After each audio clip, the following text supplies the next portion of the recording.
In the summer of 2005, Director Cashler put together a jail committee to look into possibilities of remodeling our jail. He wanted to get the jail remodeled, but he wanted input from the civilian and sworn members of this department to make the jail their own. I was part of that. There was between 12 and 15 members of that. We visited local police departments that remodeled their jails. We took the best from each department, came back, met with the architects and the contractor, and put together what we have today. That process started in the summer 2005 and it ended with the completion in the spring of 2007. The jail needed some updating. All jails are in code once they're built, but eventually over the years with new technology they become out of code, even though we're grandfathered in. It was time to redo this facility. It's amazing. It's the same space, but just with certain walls knocked down and walls added, it's opened it up and made it more functional. We have more jail cells right now. In the old jail, we had like the drunk tank, the giant jail cell that we never used. We had the bars like you see on TV, old TV movies. We don't have those anymore. This is the Sally Port. When the officer arrives at the station, he'll have the front desk open up the Sally Port door. There's 2 cameras in here. Once the car pulls in, the Sally Port doors are closed. The officer will go up to any one of these lock boxes, secure his weapon in a lock box, take out the personal alarm and attach this to his belt. He then will escort the prisoner out of the squad into the facility.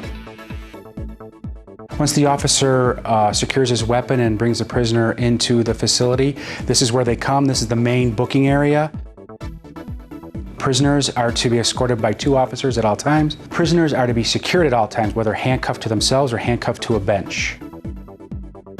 Once the officer identifies the individual positively, they are fingerprinted. We don't use ink anymore. It's all computers. It's called live scan. It just takes a picture of their fingerprints. Those fingerprints are automatically sent down to Joliet and to the FBI. This is one of the 2 interview rooms we have back in the lockup facility. This room has audio and video. If there was someone that was arrested for or suspected of a homicide, state law requires that they need to be, once in custody, video and audio recorded at all times. So this facility has 2 rooms like this that the police officers can bring the suspect right here. This is cell block A. We have 4 cell blocks in this facility. In this particular cell block, we have 4 jail cells, numbered 1, 2, 3, and 4. Each jail cell has its own camera. It has its own audio. The jail cells can be closed manually, but they only can be opened electronically for one of the 3 locations within this facility. Everything in the building is electronically unless we lose power or our generator. Then there's key overrides. The bottom lock is to unlock a jail door. This key up here is to unlock a safety feature that if the door is in the open position all the way, it is locked. It cannot be closed. This feature is for if the officer is fighting with a suspect, whether he's putting him in or out of a jail cell, he or she just has to realize they can open this door in the full open position and the door will be locked. That way the officer can't get overpowered and locked in a jail cell. This is one of the control centers in the police department. There's 3 of them. With this center, we have 2 monitors and we have 1 control panel. The control panel on the far left is touchscreen. That unlocks every door within the facility. It's the main function for unlocking cell doors. Those are the only doors that have to be unlocked by this computer. It's manned 24/7. All 3 locations are manned 24/7. From the main control screen, we have the whole police department on this screen. Right now it's controlling 27 cameras and all the audio equipment back in booking. As you can see, it's just a touch screen, drop and drag. I can move the whole screen. To look at, check on a prisoner, I just hit the press on their camera, look in their cell. To unlock a door, it's simply pressing the door. I'm given the option of either unlocking the door or hiding the door.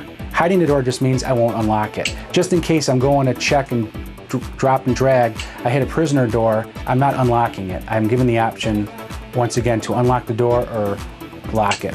There's 27 cameras back here. Every cell has a camera and audio. So if I check on a prisoner and it looks like that they're waving at the camera and they want my attention, All I have to do is press the audio button, and then with this device, I just have to press and I can talk to the prisoner, release, and I can hear what the prisoner has to say. Oh, what's that? The furthest camera we have that goes out in the police department is by our front desk. So we can actually see what's going on at the front desk. This is the lineup room. Anytime a detective or a police officer has to do a live lineup like you see on TV, we have 6 individuals line up. They would come in this room, they would line up. On the other side of this two-way mirror, the victim or witnesses would be with the detective, and they would point out the bad guy by what number he's holding. This room is also doubles as our breath op room. We have 2 breath machines for those people that are arrested for driving under the influence of alcohol. Those machines collect breath samples.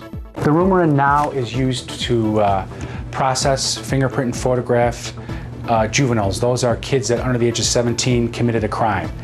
In this room, they'll have to get fingerprinted and photographed. They cannot be in contact with adult prisoners. It's also the opposite side if we had victims or witnesses of the lineup room. They would come in here, we'd shut the lights off in the two-way mirror, and they would look at the suspects through this window for a lineup. To get access through the jail, it's limited to all sworn members and a couple civilian members. You need your prox card to enter the facility. To exit, you need your prox card and a secret code that each officer has. If we lose power and we lose the generator of this facility, there is a backup system with keys. People here are generally here for just 24 hours, but we can hold people up to 3 days if we have to. You know, it varies with the month and the weather, but generally, I think we probably run about 20, 25 people a week through this facility. With juveniles, there's probably anywhere between 25 to 40 juveniles arrested in a week's period.